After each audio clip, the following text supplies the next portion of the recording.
الحمد لله كفى وسلام على عباده الذين اصطفى أما بعد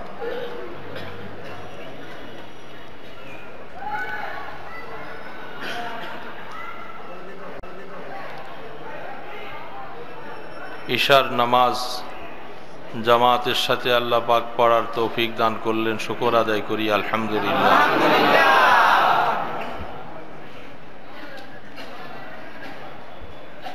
হাদিস শরীফের মধ্যে আল্লাহ রসুল বলেন, যারা ফজরের নামাজ জামাতে পড়বে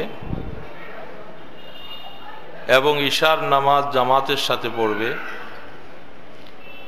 আর বাকি রাত্র অংশটা যদি সে সুন্নত তরিকা মতো সে ঘুমাইয়া থাকে, তার আমল নামায় সারা রাত নফল ইবাদতের সওয়াব দেওয়া হবে।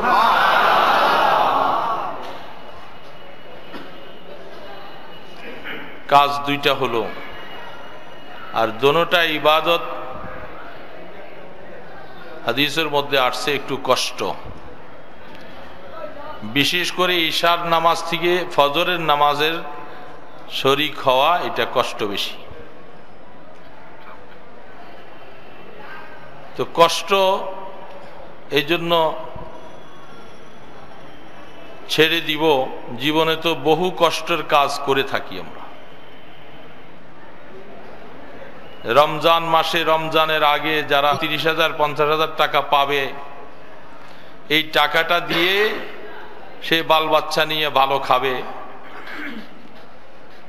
ঘরের মধ্যে ভালো খাবারের আয়োজন করবে, ভালো খাট পালং বানাবে, ঘর বানাবে ইত্যাদি। এগুলি সব কিছু এখন এই কাজের ভিতরে আসে না নাই? এখন ওনার অন্তর্দৃষ্টিতে উনি ওগুলি চোখে দেখে বিধায় ওনার কাছে সারা রাত জেগে কাজ করাটা আসান হয়ে যায়, ঠিক না?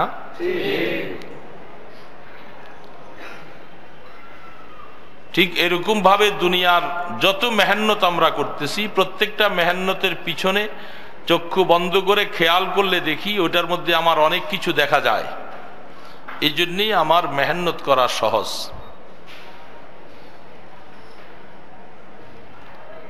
দুনিয়ার নজর দিয়া এটা যেমন দেখলাম, ঠিক একদল মানুষ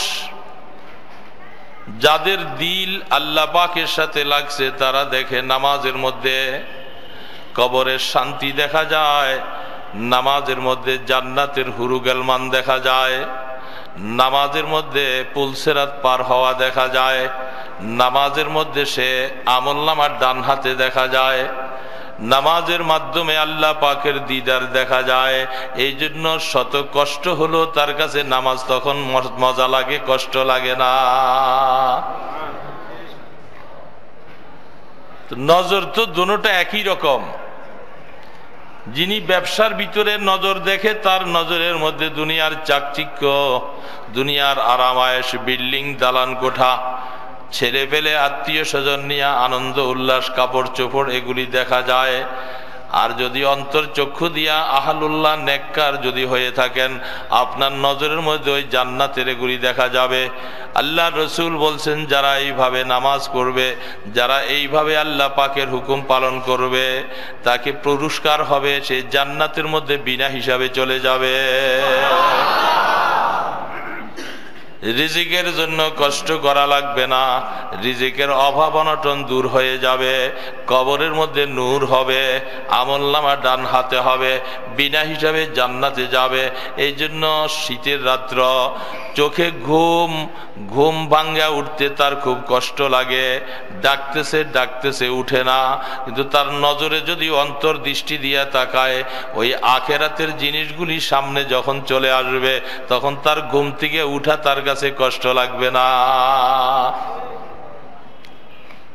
এইরকম একটা নজর হইতে হবে। নজর দুইটাই একরকম, কিন্তু একটা নজরে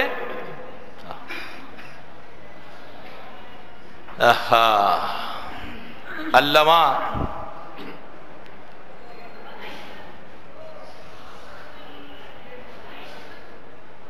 ইমাম গজালি রহমতুল্লাহ আলাইহি তিনি একটা উপমা পেশ করেছিলেন। परवाज है दोनों का मगर एक फिजा में, परवाज है दोनों का मगर एक फिजा में, करगस का जहां और है शाही का जहां। উদাহরণ পেশ করতেছে দুনিয়ার মানুষের কাছে, চক্ষুওয়ালা মানুষ উদাহরণ ভালো করে বুঝবা। আসমানের মধ্যে শকুন থাকে, আরেকটা পাখি আছে বাজ পাখি থাকে, দোনোটাই আসমানের মধ্যে উড়ে, দুইজনের মাকসাদ দুই রকম। শকুন আসমান থেকে উইঠা নজর দিয়া দেখে জমিনে কোথায় মরা গরু আছে, কোথায় মৃত্যু মানুষ আছে, কোথায় মৃত্যু মোরগ ছাগল আছে, ওইখান থেকে তালাশ করে দেখা সেখানে নাইমা সে ওই মৃত্যুটা নিজে বক্ষণ করে করে জীবন ধারণ করে। আরেকটা পাখি আছে যেটাকে বাজ পাখি বলা হয়, আরব দেশে যেটাকে শাহী বলা হয়। এই বাজ পাখিটা সেটাও আসমানে উড়ে, ওইটার নজর করে জমিনের দিকে দেখে না, সে দেখে উড়ন্ত অবস্থায় কোথায় জীবিত পাখির উড়ে, ওই জীবিত পাখিগুলাকে সে শিকার করে করে খায়। এই জন্য আল্লাহু আকবার, ইমাম গাজালি বলতেছে লক্ষ্য করে দেখো দুনিয়ার মানুষ দুইটার উড়ার জায়গা একই জায়গা, দুইটা একই জায়গার মধ্যে উড়ে, একটা জীবিত মানুষ একটা জীবিত পাখি শিকার করে খায়, আরেকটা মৃত্যু খায়, দুইটার মধ্যে আসমান জমিন বেশ কম। ঠিক নজর একজনের নজরের মধ্যে দেখে খাট পালং তরুলতা ইত্যাদি বড় বড় অনেক কিছু দেখে, আরেকজন তার নজরের মধ্যে জান্নাতের হুরু গেলমান দেখে। परवाज है दोनों का मगर एक फिजा में, परवाज है दोनों का मगर एक फिजा में, करगस का जहां आवार और शाही का जहां आवार। এই জন্য মানুষ বুঝা লাগবে, রাস্তার মধ্যে চলতেছেন আপনিও চলেন, ওই লোকটাও চলে সেও চলে, হাট বাজার আপনিও করেন আরেকজন করে সেও করে, দেখা যাবে দুইজনের মধ্যে রাস্তার মধ্যে চলতেছেন, কারো দিল আরশে আজিমের সাথে গাথা আর কারো দিল দুনিয়ার খারাপের দিকে গাথা, দুইজনের মধ্যে আসমান জমিন বেশ কম। আছে না নাই? মসজিদের মধ্যে নামাজের কাতারের মধ্যে দেখা যায় সবাই আছে নামাজের কাতারে, আবার দৃষ্টির মধ্যে দেখা যায় নামাজের কাতারে আমরা অনেক আছি, এর মধ্যে এরকম আল্লাহওয়ালাও আছে যার সেজদাটা সে দিয়েছে তার দিলটা যেন আল্লাহ পাকের আরশে আজিমে পাহারাদারি করে, সে সেজদা দিতেছে আর দিলের মধ্যে সব সময় খেয়াল পড়তেছে আল্লাহ, এ আল্লাহ আমাকে তুমি তৌফিক দিলা, আমি কপাল দেখি না, এ আল্লাহ কপাল বানাইলা, আমি কপাল দেখি না, তুমি কপাল বানানোওয়ালা, তোমাকেও দেখা যায় না, এই না দেখা ওয়ালা বস্তু দিয়া তোমাকে সেজদা করা, আমি জান্নাতে তোমাকে দেখতে চাই।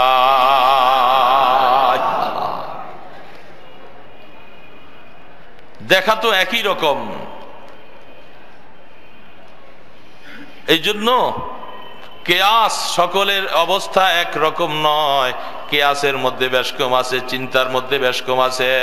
এই জন্য বাবা কষ্ট করে যদি তুমি ফজরের নামাজ যদি পড়তে পারো, কষ্ট লাগবে, কষ্ট লাগবে, এই কষ্টের পরে আসল মজা আসবে যেদিন চক্ষুটা বন্ধ হয়ে যাবে, সেদিন দেখা যাবে তোমার জীবনের শান্তি আর শান্তি।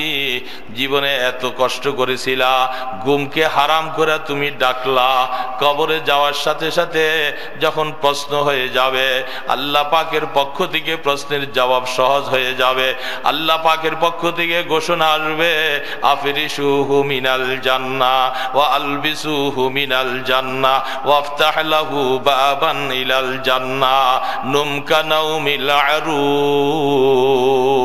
ফেরেশতারা বলবে, আ বান্দা দুনিয়ার মধ্যে ঘুম যাইতেছিলা, আরামের ঘুমকে হারাম করছো আমাকে পাওয়ার জন্য, আরামের ঘুমটাকে তুমি বিসর্জন দিয়েছো আমাকে সেজদা দেওয়ার জন্য, এই জন্য তখন আরামে তুমি ঘুম যাইতে পারো নাই। আ বান্দা তুমি যখন এখন কবরে আসছো কেউ তোমাকে ডিস্টার্ব করবে না। আল্লাহ পাকের ফেরেশতাদেরকে আল্লাহ পাক বলবে জান্নাত থেকে তার জন্য বিছানা বিছিয়ে দাও, জান্নাতের পোশাক আইনা তাকে পরাই পরাইয়ে দাও, তাকে বলবে নামকা নাউমিল আরুস। নতুন দুলা দুলান বিবাহ হওয়ার পরে, বাসর ঘরে যাওয়ার পরে সকালবেলা তারা আরামের ঘুম যায়, কেউ তাদেরকে ডাক দেয় না, বলে তারা ঘুম থেকে যখন উঠবে তখন নাস্তা খাবে। আল্লাহ পাকের ফেরেশতারা বলবে খোদার বান্দা তুমি ঘুম যাইতে থাকো, কিয়ামতের দিন আগ পর্যন্ত তোমাকে আর ঘুমের থেকে ডাকা হবে না। নামকা নাউমিল আরুস। যারা ওইখানে ঘুমাইতে চাও বাবা, দুনিয়া ঘুম কিছু কমানো লাগবে, এখানে কিছু ঘুম কমাও, কিছু কষ্ট হবে। কষ্ট হবে না? এই কষ্টকে যারা মিষ্টি মনে করে যে আমার এখানের কষ্টটা আসলে এটা আমার জন্য মিষ্টিদায়ক হবে একদিন, আল্লাহর জাতের কসম, আল্লাহ রসুল মিথ্যা বলে নাই বাবা, আল্লাহ রসুল মিথ্যা বলে নাই কোনোদিন। আস-সাদিকুল মাসদুক, তার থেকে সত্যবাদী আর কে হতে পারে? আল্লাহ রসুল বলছে তুমি মৃত্যু হয়ে দেখো, আল্লাহর জাতের কসম, তুমি এইভাবে দুনিয়ার ঘুমকে বিসর্জন দাও আল্লাহর জন্য, তুমি ঘুমাইবা, তোমাকে কেউ আর ডাকবে না। কিয়ামতের দিন ফজর পর্যন্ত তোমার এখন মৃত্যু হয়ে গেলে দুনিয়া যদি আরো 1000 বছর থাকে, তুমি ঘুমাইবা, তোমাকে আর ডাক দিবে না।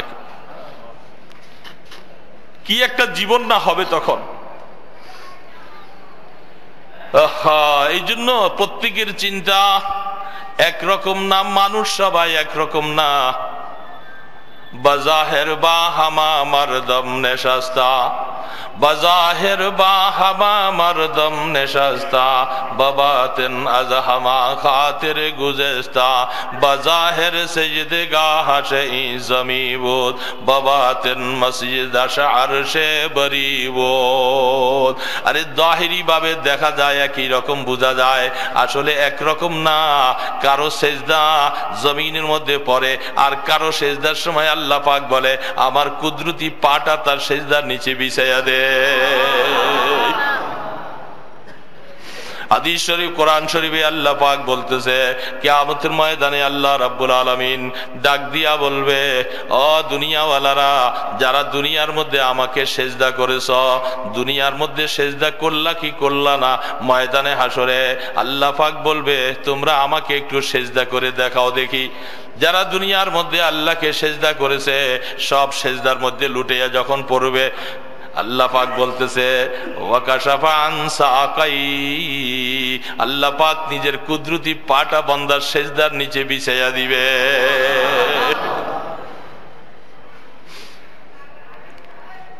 এই জন্য সেদিন বুঝা যাবে বাবা, বাবা দুনিয়ার এই কষ্ট, দুনিয়ার পাগলামি তো এখন করতেছো, দুনিয়ার এই পাগলামির কারণে সেজদা দিতে মনে চায় না, সময় পাওয়া যায় না। আল্লাহকে একটু সেজদা দাও, কষ্ট হবে, কোরবানি করো। বন্ধু বান্ধবের আড্ডায় পড়ে সময় নষ্ট করে দিতেছ, ও বাবা বন্ধুরা তোমার সাথী কেউ হবে না, কোন বন্ধু তোমার সাথে কবরে যাবে না। কবর আছে না নাই? কবরে আযাব আছে না নাই?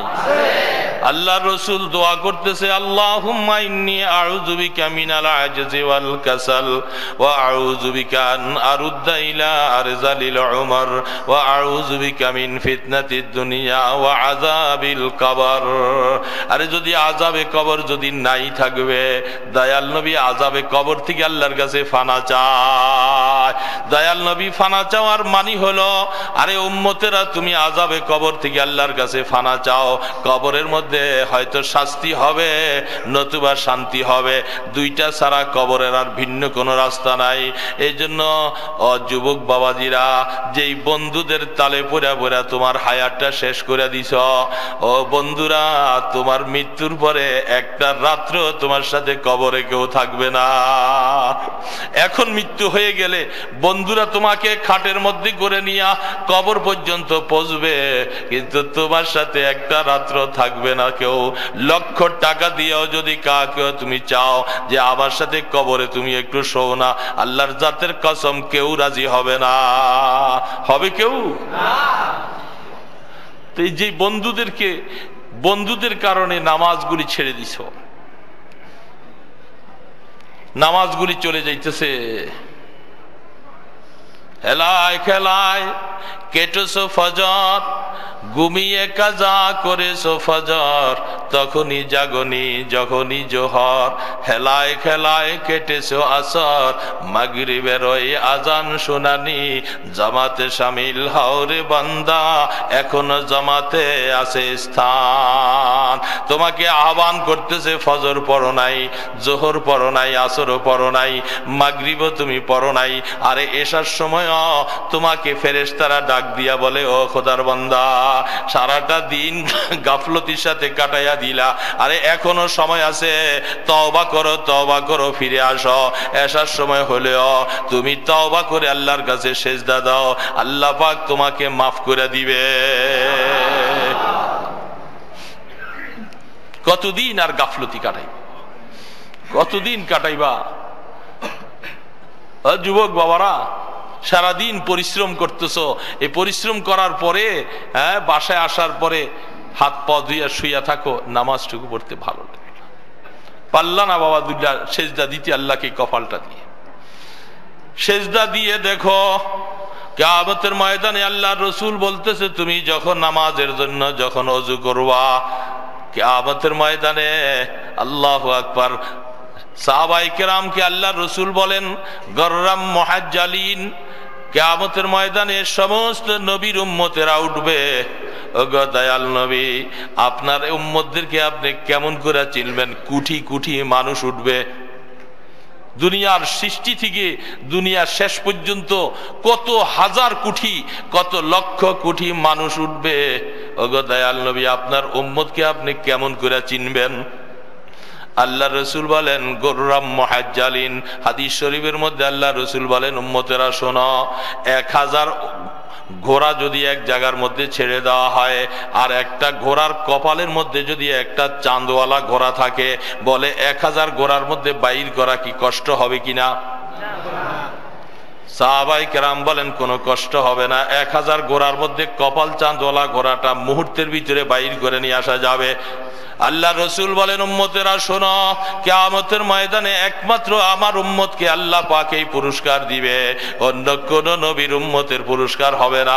আবার উম্মতেরা যে সেজদা করেছে, ওযু করেছে, তাদের প্রত্যেকটা জায়গা নূরের দ্বারা ঝলক মারতে থাকবে।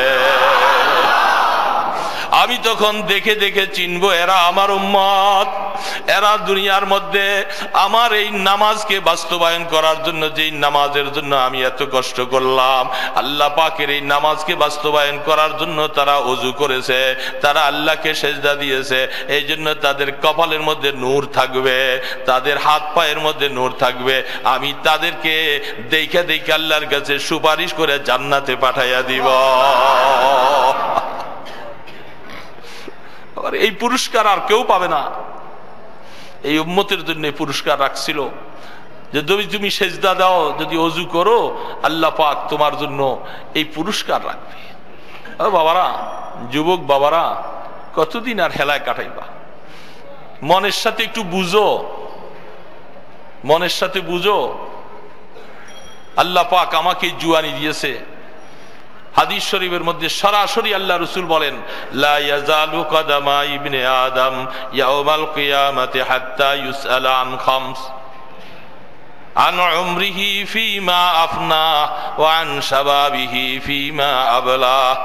কিয়ামতের ময়দানে আল্লাহ রাসূল বলেন, সারা বিশ্বের মানুষ যখন উঠবে, 5টা প্রশ্ন করা হবে। এই 5টা প্রশ্নের জবাব দেওয়া ছাড়া কোনো বান্দা একটা কদম সামনে দেওয়ার ক্ষমতা থাকবে না। প্রথম প্রশ্ন হবে, তোমাকে যে 70 বছরের একটা হায়াত দিয়েছিলাম, বান্দা হায়াতটা কোথায় ব্যয় করলা, আমাকে একটু দেখাও। আল্লাহু আকবার। প্রথম প্রশ্ন। আপনি বলবেন আমার নাবালগী অবস্থা কাটিয়ে গেছে, 15 বছর পর্যন্ত নাবালক অবস্থায় চলে গেল, যখন বালেগের মধ্যে পা পৌঁছাইলেন, তারপরের থেকে প্রত্যেকটা সেকেন্ডের হিসাব দেওয়া লাগবে। বলেন, জীবনের 70 বছরের হায়াত পার হয়ে গেল, জিজ্ঞাসা করবে হায়াতটা কোথায়। বিশেষ করে আল্লাহু আকবার, হাদিস শরীফের মধ্যে কোটেশন দিয়া প্রশ্ন করতেছে, ওয়া আন শাবাবিহি ফীমা আবলা, 70 বছর হায়াতের মধ্যে বুঝলাম তোমার 15 বছর নাবালগীয় অবস্থায় কাটলা, যখনই বালেগ হলা তোমার এই বালেগের হায়াতটা কোথায় কাটাইলা? যেই সময় মানুষ উন্মাদের মতো হয়ে যায় আল্লাহ পাক ভালো করে জানে। এই জন্য আল্লাহ পাক আল্লাহ রসুলকে দিয়ে হাদিস বয়ান করতেছে, যেহেতু মানুষ এই বয়সে উন্মাদ হয়ে যায়, পাগল হয়ে যায়, এই জন্য যুবকদের সেজদা আর বুড়াদের সেজদার মধ্যে আসমান জমিন পার্থক্য আছে। যুবকেরা যখন তোমার জুয়ানিটা নিয়ে তুমি আল্লাহ পাককে যখন সেজদা দিবা, আল্লাহ এত খুশি হবে, বুড়ার সেজদা এত খুশি হবে না। জুয়ানেরা, কারণ জুয়ানি অবস্থায় তুমি উন্মাদনা করতে পারো, তুমি সিনেমায় যাইতে পারো, তুমি থিয়েটারে যাইতে পারো, কত রকমের খারাপ কাজের মধ্যে যাইতে পারো। ওই সমস্ত এখতিয়ারকে তুমি কোরবানি দিয়া তোমার মনটাকে যে তুমি মসজিদে নিয়ে আসলা, তুমি আল্লাহ পাকের ঘরে নিয়ে আসলা, আমার আল্লাহকে পাওয়ার জন্য চেষ্টা করলা। আল্লাহ পাক বলে, বান্দা তোমার এই জুয়ানিটা কিয়ামতের ময়দানে যখন প্রশ্ন করব, আর যখন দেখা যাবে তুমি জুয়ানিটা আমার জন্য তুমি ব্যয় করলা, আল্লাহ পাক বলে ওরকম জুয়ানদেরকে আমি বিনা হিসাবে জান্নাতের টিকিট দিয়া দিব।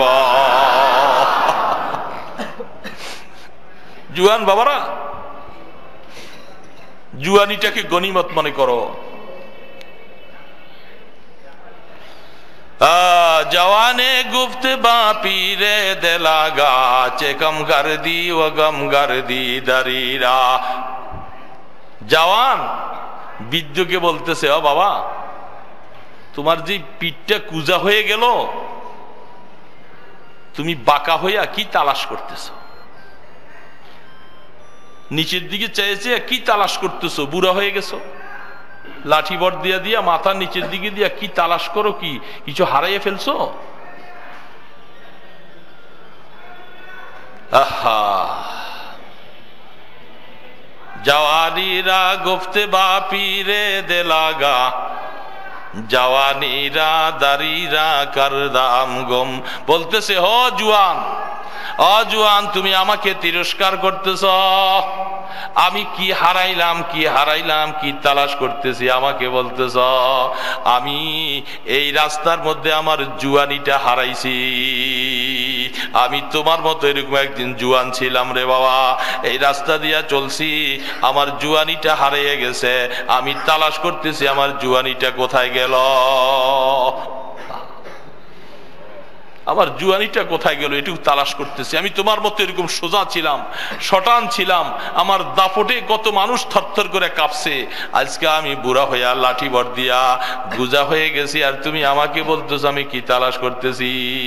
আমার জুয়ানিটা হারাইছি বাবা। আর কি ফিরে পাওয়া যাবে? তালাশ করলে আর পাওয়া যাবে ওই জুয়ানি? আর ফিরে আসবে না। কারণ আল্লাহ রসুল বলেন যে লাইতা শাবাবা ইয়াউদ, যে কোনদিন জুয়ানি আর ফিরে আসবে না। সমস্ত দুনিয়ার ডাক্তারকে ওষুধকে যদি বাইটা খাওয়াও, মানুষরা মনে রাখবা কোনদিন বৃদ্ধ আর জুয়ান হবে না, কোনদিন বৃদ্ধ আর জুয়ান হবে না। এই জন্য জুয়ান বাবারা, তোমার হাতে ধরে বলি, গাফলতকে ছেড়ে দাও বাবা। কতদিন আর গাফলতি করবা? ঘুমের ঘরে নামাজ চলে যায়, আমার আল্লাহকে সেজদা দিতে পারো না, কিন্তু সেজদার জন্য একদিন ডাকা হবে। দুনিয়ার মধ্যে যদি সেজদা দিয়ে অভ্যাস না করো, কিয়ামতের ময়দানে জিজ্ঞাসা করবে, মা সালাকাকুম সাকার, ক্বালু লাম নাকুম মিনাল মুসাল্লিন। জিজ্ঞাসা করবে, আরে জাহান্নামে যে আসলি, আয় নাফরমান, জাহান্নামে আসলি কেন? আসছো জাহান্নামে? আল্লাহর কোরআন বলতেছে, প্রশ্ন করা হবে, মা সালাকাকুম সাকার, একটা জাহান্নামের নাম হবে সাকার, লাজা হোতামা। জাহান্নামের মধ্যে আসলি কেন আসছস? তখন বাধ্য হইয়া বলবে, লাম নাকুম মিনাল মুসাল্লিন ওয়া লাম নুতিমুল মিসকিন। আল্লাহ, আমরা নামাজ পড়ি নাই, নামাজ পড়ি নাই, বেনামাজি ছিলাম, এই জন্য আজকে জাহান্নামের মধ্যে আমাদেরকে নিয়ে আসা হয়েছে। বাবারা, এই জন্য কেউ তোমাকে, তোমার বন্ধু, তোমার রাষ্ট্রপতি, তোমার নেতা, কেউ তোমাকে ফিরাইতে পারবে না।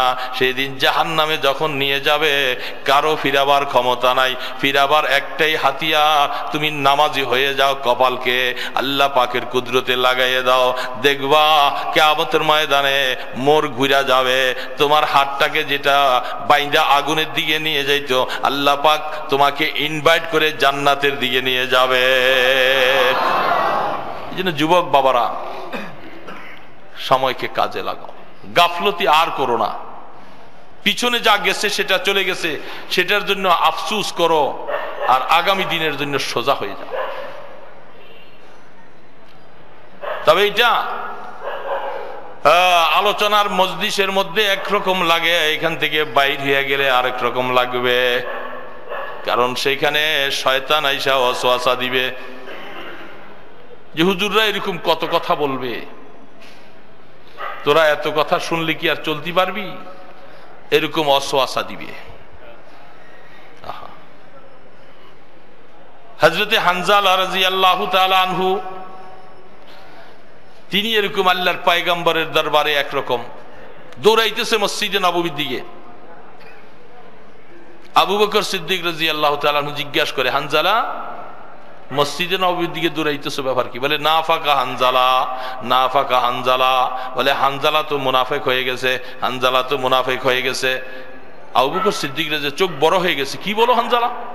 হানজালা মুনাফিক হয়ে গেছে, কি ব্যাপার?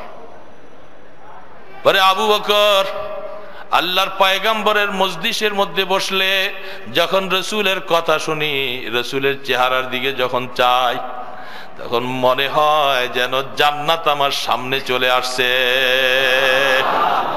জীবনে বাল বাচ্চা কারো কথাই মনে থাকে না, পরিবারের কথা মনে থাকে না। যখন এখান থেকে বাইর হইয়া যায়, তখন তো আমার মনের হালাত এরকম থাকে না, দুনিয়ার হালাত আসে, বিভিন্ন রকমের অবস্থা আসে। এই জন্য আমি চিন্তা করলাম, আল্লাহর পয়গম্বরের দরবারে আসলে একরকম হয়, আল্লাহর পয়গম্বরের দরবার থেকে চলে গেলে আরেক রকম হয়। এটা তো মুনাফিকের লক্ষণ। এই জন্য আমি বলতেছি, নাফাকা হানজালা, হানজালা তো মুনাফিক হয়ে গেছে। আবু বকর বলতেছে, এরকম হালাত তো আমারও হয়, চলো দুইজনে মিলে আল্লাহর রসুলের কাছে যাই। দুইজনে মিল্লা আল্লাহর হাবিবের কাছে যাইয়া যখন বললেন, ইয়া রাসূলুল্লাহ, আবু বকর তো মুনাফিক, হানজালা মুনাফিক। বলে কি বলতেছো? বলে ইয়া রাসূলুল্লাহ, আল্লাহ রসুল বলে, সাহাবারা শোনো, আরে আমার দরবারের মধ্যে থাকলে তোমাদের মনের হালাত যেরকম হয়, এই হালাত যদি 24 ঘন্টা তোমরা যদি অর্জন করো, তাহলে ফেরেশতাদের থেকে তোমরা দামি হয়ে যাইবা। তোমরা এই হালাতে সব সময় থাকতে পারবা না, যেহেতু তোমাদের সাথে নফস আছে, শয়তান তোমাদের পিছনে লাগা আছে, মাঝে মধ্যে তোমাদেরকে ধোঁকা দিবে। যখন এই ধোঁকা দিবে, সাথে সাথে ইস্তেগফার পড়া আল্লাহ পাকের দিকে রুজু হইতে পারলে তোমাদের ঈমানটা আল্লাহ পাকের কাছে জিহাদের সওয়াব পাইবা। এই জন্য বাবা, এখান থেকে যাওয়ার পরে শয়তান আপনাকে ওয়াসওয়াসা দিবে, শয়তান ধোঁকা দিবে, শয়তান আপনাকে মানুষের সাথে মানুষের। আমরা নিজেদের আমলকে সংশোধন করার জন্য অনেক কিছু, মানুষকে ক্ষমা করা শিখবেন।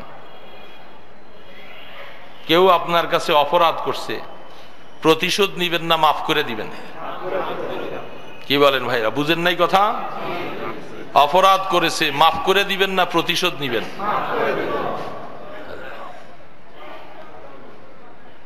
কারণ প্রতিশোধ নিতে গেলে কোরআন শরীফে আসছেন, হাদিসের মধ্যে আসছেন, লম্বা লম্বা কথা আছে, আয়াত আছে, যে যখন তুমি প্রতিশোধ নিতে যাইবা, তখন তো তোমার মেজাজ গরম। এতক্ষণ তুমি মজলুম ছিলা, তোমার উপরে কেউ আঘাত করছে, গালি দিছে, তুমি ছিলা মজলুম। এখন তোমার গোসা এসে গেছে না? যখন তুমি প্রতিশোধ নিতে যাইবা, তখন তুমি, সে যেটুকু তোমাকে আঘাত দিছে, তোমার আঘাতটা বেশি হয়ে যাবে। তখন তুমি, এবার তুমি জালেম হয়ে যাইবা, সে মজলুম হয়ে যাবে। এতক্ষণ তুমি মজলুম ছিলা, সে জালেম ছিল। এই জন্য আল্লাহ রসুল বলেন, যদি ক্ষমা করে দিতে পারো, আল্লাহু আকবার, মহৎ গুণ, যেটা আল্লাহু আকবার হাদিস শরীফের মধ্যে বলতেছেন,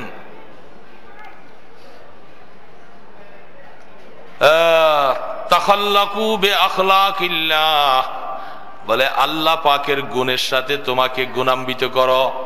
সাহাবায়ে কেরাম বলে আল্লাহর গুণের সাথে কেমন গুণান্বিত করব?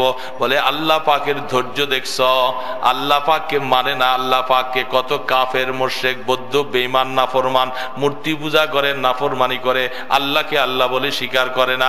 আল্লাহ পাকের কত ধৈর্য, আল্লাহ তাদেরকে খাওয়াইতেছে, সূর্যের আলো দিতেছে, পানি দিতেছে, আল্লাহর জমিনের মধ্যে চলার জন্য দিয়েছে। আমার আল্লাহর ধৈর্য কত! বলে তুমি এরকম ধৈর্য যদি আল্লাহ পাকের এই গুণ অর্জন করতে পারো, আল্লাহ পাকের গুণের সাথে তোমাকে মিলাইবার কারণে কিয়ামতের ময়দানে আল্লাহ পাক বলে আমার বান্দার আর কোনো হিসাব লাগবে না। আমার গুণ যখন তার মধ্যে আসছে, সে মানুষকে যখন মাফ করেছে, আমিও তাকে মাফ করে দিলাম।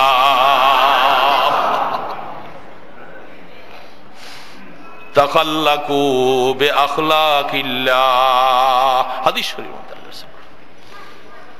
হযরতে আবু বকর সিদ্দিক, ওমরে ফারুক রাদিয়াল্লাহু তাআলা আনহু দুইজন কথা কাটাকাটি করেছে। কথা শক্ত করে বলতে যায়া ওমরে ফারুক রাদিয়াল্লাহু তাআলা আনহু একটু শক্ত কথা বলছেন। আবু বকর সিদ্দিক রাদিয়াল্লাহু তাআলা আনহু তারপরেও উনি খুব বড় মানুষ এবং খুব ধৈর্যশীল। অন্যায় হয়েছে ওমরে ফারুক রাদিয়াল্লাহু তাআলা, উল্টা তিনি না মাফ চাওয়া দরকার। কিন্তু আবু বকর সিদ্দিক রাদিয়াল্লাহু তাআলা আনহু ওমরের পিছে পিছে যেয়ে বলতেছে, ভাই ওমর আমাকে মাফ করে দাও, ভাই ওমর আমাকে মাফ করে দাও। কিন্তু ওমরে ফারুক রাদিয়াল্লাহু তাআলা আনহু এত গোসা, তিনি পিছনের দিকে তাকান নাই, সোজাসুজি বাড়িতে ঘরে চলে গেছে। ঘরে যাইয়া ঘরের দরওয়াজা বন্ধ করে ফেলছে, কথা বলবেন না। আবু বকর সিদ্দিক রাদিয়াল্লাহু তাআলা আনহু যখন দেখলেন ঘরের দরওয়াজা ওমর বন্ধ করে ফেলছে, তিনি বলে আমার তো কুল কিনারা নাই। এখন তিনি নিজকে দোষী মনে করতেছে, আল্লাহর হাবিবের দরবারের মধ্যে যাইতেছে। যে আল্লাহর হাবিবের দরবারে আল্লাহর রসুল তখন সাহাবায়ে কেরামদের সামনে নিয়ে বসা। নজর করে দেখে আবু বকরের চেহারা মলিন মলিন দেখা যায়। আল্লাহ রসুল চেহারা দেখা বলতেছে, দেখো ওরে আমার আবু বকর আসতেছে, কোনো না কোনো একটা ঘটনা ঘটেছে। আবু বকরের চেহারায় বলতেছে কোনো না কোনো সমস্যা হয়েছে। আল্লাহ রসুলের সামনে যে যখন বসলেন, ওমর এই মুহূর্তের ভিতরে দরজা বন্ধ রাইখা চিন্তা করলো যে আসলে কামটা তো আমি ভালো করি নাই। আবু বকরের মতো মানুষ, অপরাধ আমি করেছি, তারপরেও তিনি মাফ চাওয়ার জন্য বারবার করে আমাকে ডাকলো। আমি পিছনের দিকে তাকাই নাই, দরজা বন্ধ করেছে, অনুভূতি আসে গেল। সাথে সাথে দরজা খুলে তিনি আবার দৌড়াইতেছে যে আল্লাহর পয়গম্বরের সামনে আমিও যাই, যেহেতু আবু বকর চলে গেছে আমিও যাই। হযরতে ওমরে ফারুক রাদিয়াল্লাহু তাআলা আনহু তিনিও যখন আল্লাহ রসুলের সামনে যে আবু বকরকে জড়াইয়া দেয়া বলতেছে, ভাই আবু বকর আমাকে মাফ করে দাও, আমাকে মাফ করে দাও, আমি বুঝতে পারি নাই, আমি তোমাকে অনেক কষ্ট দিয়েছি, আমাকে মাফ করো। আল্লাহ রসুল বৈশা বৈশা তামসা দেখতেছে, আবু বকর আর ওমর কি হয়েছে ব্যাপার। কেউ কারো সাথে এবার দেখি আবু বকরও কান্দে, ওমরও কান্দে। বলে আবু বকর তুমিও কান্দতেছো, ওমরও কান্দতেছ। এই জন্য আল্লাহ রসুল বলতেছে আমার বড় মনে কষ্ট লাগে, তোমরা আবু বকরকে কেন কষ্ট দাও? আবু বকরকে কষ্ট দিলে আমি নবী কষ্ট পাই।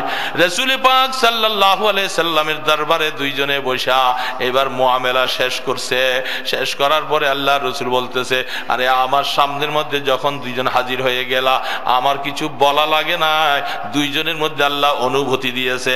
একজন আরেকজনের মধ্যে কথা কাটাকাটি করলা, যে বেশি অপরাধী মনে করেছো, আরে ওমর তুমি আবার পাল্টা এসে যখন মাপ চাইছো, আল্লাহ তোমাদের এই মুআমেলা দেখা আসমানের মধ্যে খুশি প্রকাশ করলো। মুসলমানের মধ্যে কি ভ্রাতৃত্ব আর কি মায়া আর কি মহব্বত। হালাতের মধ্যে কিছু পরিবর্তন হয়, কিন্তু মাফ করে দেওয়া এটা আল্লাহ বেশি পছন্দ করেন। এই জন্য আমাদের প্রত্যেকের জীবনের এই ধরনের হাজারো ঘটনা আছে না নাই? তাই আমরা এই গুণ অর্জন করি, মাফ করে দিতে শিখি। কি বলেন, পারবো না? মাফ করে দিতে শিখি। এশার আগে বলছিলাম হযরত মিয়াজি নূর মোহাম্মদ রহমতুল্লাহ আলাইহি জানজানবী রহমতুল্লাহ আলাইহির কথা মনে আছে না? কথাটা তার একটা কথা মনে পড়লো হঠাৎ করে। বেশি রাত্র হয়ে যাওয়ার কথা বলা যাবে না। এত সাদা সিধা মানুষ, যার হালাতটা দেখেন না, মদিনার পয়গাম্বরের সাথে যার সম্পর্ক থাকে ভারতবর্ষে, আর মদিনাওয়ালার সাথে কানেকশন। উনি যেরকম স্বপ্নে দেখলেন, আর এখান থেকে আল্লাহ ওনাকেও স্বপ্ন দেখাইয়া দিছে যে এমন একটা লোক এমদাদুল্লাহ নামে এই চেহারা তোমার কাছে আসবে, যার কারণে তিনি দেখেই চিনে ফেলছে। এত সোজা, এত সোজা। উনি ওনার জীবনী লিখছেন। সাদা সিধা মানুষ, সরল প্রকৃতির মানুষ। বাজারে যখন যাইতেন একটা থৈলার মধ্যে পয়সা রাখতেন। এই থৈলাটা আমরা তো টাকা পয়সা মুঠে রাখি, পকেটে রাখি, খুশি রাখি না? এখনকার জমানার কথা, তখনকার মানুষও আরো সহজ সরল ছিল। উনি বাজারে যখন যাইতেন ওই থৈলাটা এটা ঝুলাইয়া বাজারে যাইতেন। কোন জিনিস সদাই করতে যখন মুলামুলি করতেন না, সদাইটা দরকার চাইছেন তো পয়সার জন্য নিজে গয়না দিতেন না। ওই দোকানদারকে বলতো যে ভাই তোমার পয়সা কত হইছে? কত হইছে? ওই থৈলাটা ওনার কাছে দিতেন, বলে যে বাবারে আমার গনার সময় নাই, আমি যতক্ষণে পয়সা গণবো অতক্ষণে আমি এতবার আল্লাহ আল্লাহ ডাকতে পারবো। এদের সময় যে কত সময়, কত দাম তাদের সময়ের।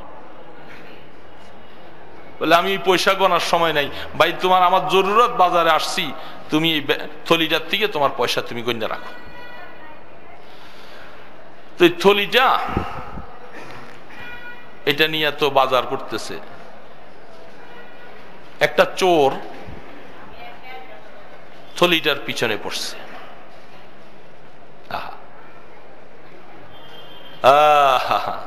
চোরাই তো বুঝতে পারে নাই,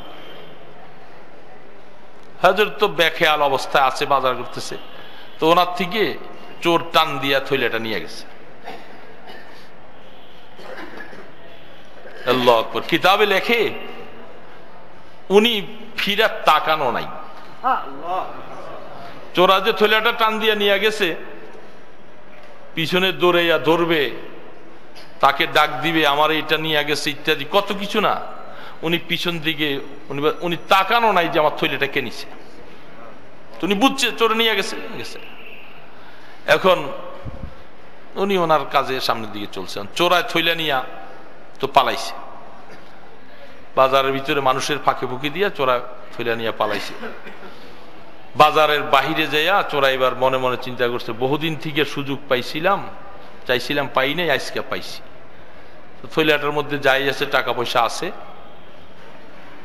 ওনার তো এখন আজকে থৈলার মধ্যে যা ছিল, এখন আর বাজার করার টাকা নাই। তো হযরত তো বাড়িতে চলে গেছে। চোরা এখন থৈলা নিয়া বাড়ির রাস্তা ভুলে গেছে। আল্লাহু আকবার, আল্লাহু আকবার।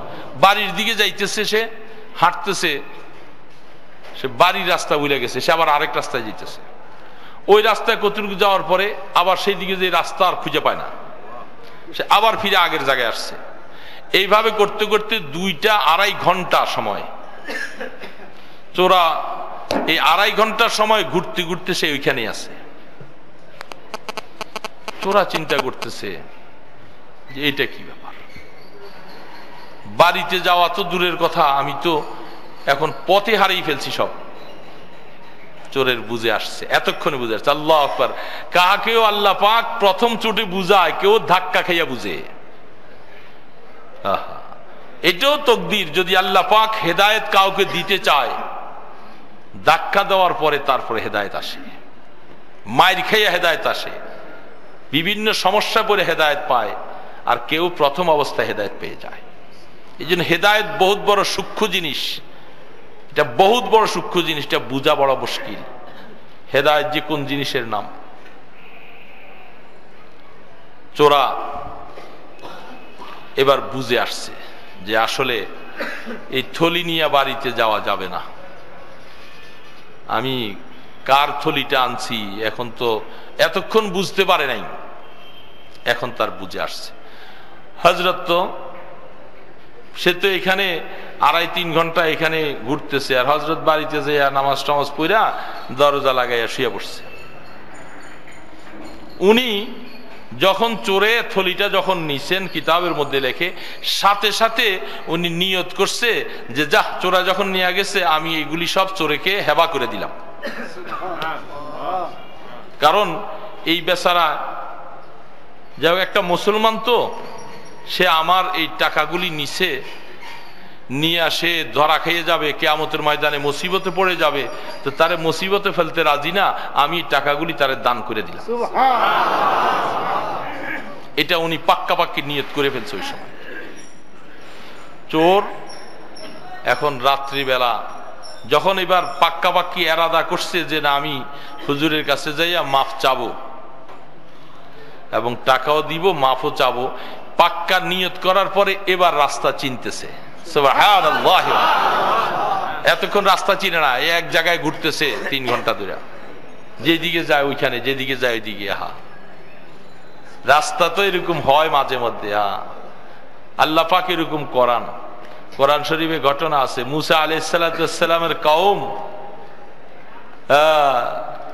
বনি ইসরাইল নাফরমানি করছিল, বাড়ির যাইবগা আল্লাহ পাক বলবো ইয়াতিহুনা ফিল আরদ। কোরআন শরীফে আল্লাহ পাক বলছে ওই একটা ময়দানের মধ্যে তারা 40 বছর পর্যন্ত আর কোন দিকে বাড়ির যাওয়ার রাস্তা খুঁজে পায় নাই।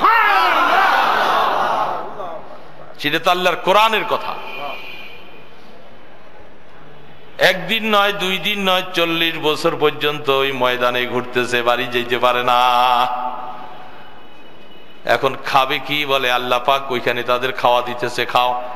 বাচ্চারা আল্লাহু আকবার বলে, দেখো আটকাইয়ে যখন তোমাদেরকে দিছি, আবার একদিক দিয়ে মারে, আবার আদরও করে।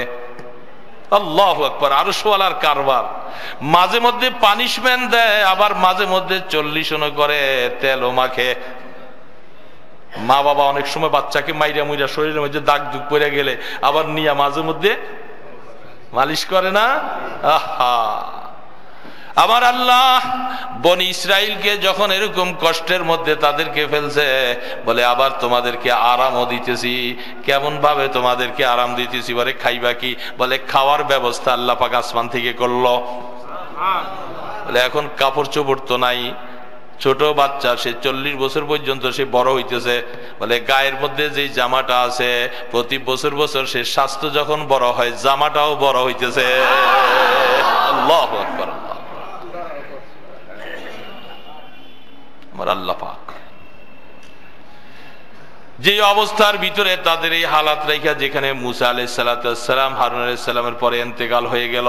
আল্লাহু আকবার। আরে ওই বনি ইসরাইল তাদের হালাত এই অবস্থা, তো ওই আল্লাহ তিনি দেখে বলে, চোরা তুমি যখন 2-3 ঘন্টা আল্লাহওয়ালার থইলা নিয়ে আইসা মনে করছিলা বিশাল কিছু করলাম, কিন্তু আল্লাহওয়ালা দেখেন কেমন হিকমত, তিনি আখিরাতের সওয়াব, বলে টাকা তো চলে গেছে, আমি হেবার নিয়ত করে ফেললাম, আমি সওয়াব পেয়ে যাব। ওরে যদি আল্লাহ হেদায়েত রাখে, ও ফিরে আসবে। এই জন্য কয়েক ঘন্টা এই অবস্থা করতে করতে চোরা যখন এবার ইয়াকিন মজবুত হয়েছে যে আমার ভুল হয়ে গেছে, আমি হুজুরের কাছে যাব, মাপ চাবো এবং থলিও দিব, সিদ্ধান্ত যখন ইয়াকিন ভাবে যখন আসছে, সাথে সাথে এবার চোখে তার দেখা শুরু করলো। এবার হুজুরের বাড়ির দিকে যাইতেছে, বাড়িতে যাইয়া দরজা খটখট করে আওয়াজ দেয়, বলে কে? বলে হুজুর আমি ওই চোর, যে চোরে আপনার থলিটা নিছি। বলে কেন আসছ?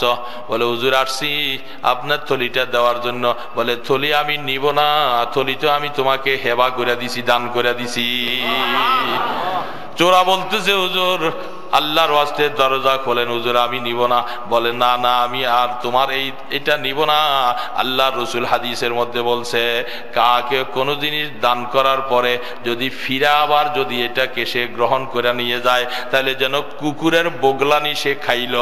এই জন্য আল্লাহ রসুল বলে কাকে দান করে আর এটা ফেরত নেওয়া তার জন্য জায়েজ নাই। যেহেতু যাও যাও চোর, আমি তোমাকে এটা দান করে দিয়েছি, এটা আর আমি জীবন থাকতে কোনোদিন ফেরত নিব না। ও তো বুঝে আসে না, বলে আমি তো আবার মুসিবতে পড়ে যাব। অনেক টাইম পর্যন্ত কথা ফিরাফিরি করার পরে আল্লাহর ওলি বলতেছে যা যা, আমি তোকে মাফ করে দিলাম, দানও করে দিলাম। সে রাস্তা হয়ে গেল। ওই দিন থেকে তার চোখ খুলে গেছে। আল্লাহু আকবার। আরে আল্লাহ ওয়ালাদের সাথে কি মুআমেলা করা দরকার আমি বুঝতে পারি নাই। তার হেদায়েত নসিব হয়ে যায়, তওবা করে আল্লাহু আকবার আল্লাহর ওলির খাদেম বইনা যায়। এই জন্য বলতেছে বাজাহের বা হামা মরদম নেশাস্তা বাবাতেন আজ হামা খাতের গুজেস্তা বাজাহের সেজদেগা হাসে ই জমি বোধ বাবাতেন মসজিদ শার সে ভরি বোধ। আরে বাবা, মানুষ সব এক না, বাজারের সব মানুষ একরকম না, মজলিসের সব মানুষ একরকম না, মসজিদের সব মুসল্লি একরকম না। এক একজন তার ইমানের হালাত যার যত বেশি, তার সাথে আরশওয়ালার সাথে সম্পর্ক তত বেশি। এই জন্য বাবা সবাইকে এক পাল্লায় করা যাবে না, মানুষ সবাই। তো আল্লাহ পাকের মেহেরবানি যে আল্লাহ পাক আমাদেরকে একটা তালিমের নিসবতে এত কষ্ট করে আপনারা এখানে আসছেন। তো যাই হোক, রাত্র অনেক হয়ে গেছে, 9টা প্রায় বাজে যায়। তো আল্লাহ পাকের মেহেরবানি, আল্লাহ আমাদেরকে একটা দ্বীনের নিসবতে এখানে আনছেন। খুশি না বেজার? আল্লাহ পাক দ্বীনের নিসবতে আনছেন। কিয়ামতের ময়দানে আল্লাহ পাক যেন আমাদেরকে এইভাবে এই মহাব্বতের সাথে যেন একসাথে আমাদেরকে জান্নাতের বাসিন্দা নসিব করেন। তো আমি তো দুর্বল মানুষ, আমি কমজোর দুর্বল মানুষ, বিভিন্ন পেরেশানিতে থাকি, সমস্যা। এই জন্য আমাদের কিছু দোস্ত আহবাবরা আপনাদের জন্য কিছু মেহমানদারির আয়োজন করেন, যেটা আপনারা জানেন। আসলে আপনাদের শান মতো মেহমানদারি হয় না, তারপরেও বাড়িতে আপনারা ভালো ভালো খান। এখানে তো আমরা সামান্য কিছু মেহমানদারি করি যতটুকু।